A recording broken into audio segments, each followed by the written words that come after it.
Kita diintervensi melalui dunia pendidikan. Akar masalahnya sudah bermula dari KMB, diperkokoh pada tahun 56, diperkokoh lagi oleh mafia Berkeley lewat Undang-Undang Nomor 1 Tahun 67 tentang penanaman modal, yang kemudian saya menyebutnya sejak saat itu sesungguhnya Indonesia mengidap 5I. 5I. Pertama, Indonesia bersedia diintervensi, dicampur tangani oleh kekuatan modal. Yang kedua, Indonesia bersedia diinvasi oleh kekuatan modal.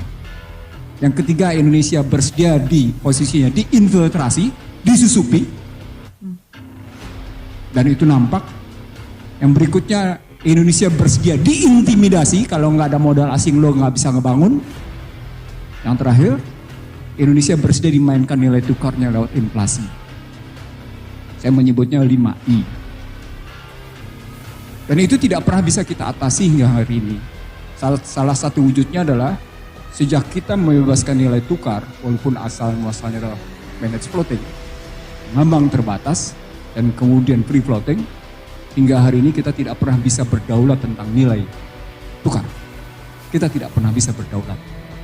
Saya ingin mengatakan, secara legal struktural, legal prosedural, tidak mungkin Indonesia akan mencapai damai, sejuk, tentram, dan aman. Nggak mungkin. Mustahil. Seluruh peraturan perundang-undangan berbasis pada yang namanya kegaduhan. Seluruh perundang-undangan, sejaknya namanya reformasi. Saya bersedia membuka satu persatu, bahkan dalam sebuah kajian disertasi di Universitas Indonesia, di Fakultas Hukum, ada sebutan sekitar kurang lebih 115 undang-undang dalam basis ekonomi yang sesungguhnya hanya mengandalkan pada persaingan bebas. Saya cuma 2 undang-undang yang saya sebut sebagai berbasis untuk kemudian Indonesia tidak pernah bisa berdaulat. Undang-Undang 2499 tentang lalu lintas nilai tukar dan sistem devisa, lalu lintas devisa dan sistem nilai tukar. Yang kedua adalah Undang-Undang 2507 yang hendak saya singkatkan saja. Bapak Ibu sekalian, pada Maret 2015, ini basis kenapa kemudian kita pecah. Pada Maret 2015, saya bersama Din Samsudin, Sri Edi Suasono, dan beberapa teman mengajukan gugatan ke Mahkamah Konstitusi untuk merontokkan 2 undang-undang ini. Undang-Undang 2499 dan 2507. 2499 adalah lintas devisa dan sistem nilai tukar. 2507 adalah penanaman modal yang membongkar Undang-Undang 167. Sebelum saya lanjutkan ke peristiwa Maret 2015, menurut Bank Dunia, dengan basis Undang-Undang 2507 tentang penanaman modal, maka situasi perekonomian Indonesia di kebebasan investasi dan utang luar negeri mencapai sangat memuaskan. Itu penilaian Bank Dunia. Jadi Bank Dunia demikian puas dengan prestasi Indonesia yang membebaskan modal luar biasa. Kalau orang membahas Omnibus Law, terlepas dari 2507 adalah salah. Saya ulang Bapak sekalian, kalau orang membahas Undang-Undang Omnibus Law terlepas dari 2507 adalah salah. Karena basisnya adalah Undang-Undang 2507 yang memang di era SBY sudah membebaskan segala sesuatunya. Maka cikal bakal yang dilakukan oleh Jokowi Widodo sekedar menyempurnakan karena akarnya dibangun oleh Susilo Bambang Yudhoyono lewat 2507 yang menterinya bernama Mari Elka Pangestu. Maaf saya sebut satu persatu karena ini yang harus dibongkar. Siapa sesungguhnya manusia yang harus bertanggung jawab untuk kemudian Indonesia porak-poranda. Anggota DPR nggak bisa bikin apa-apa. Kenapa? Karena tokoh-tokohnya masih bercokol di sana. Nggak bakal bisa bikin apa-apa. Disinilah kemudian saya membagi 2 masalah. Ketika kita bicara bagaimana merekatkan masyarakat Indonesia. Saya ingat betul 97, 98, 99 ketika reformasi berjalan.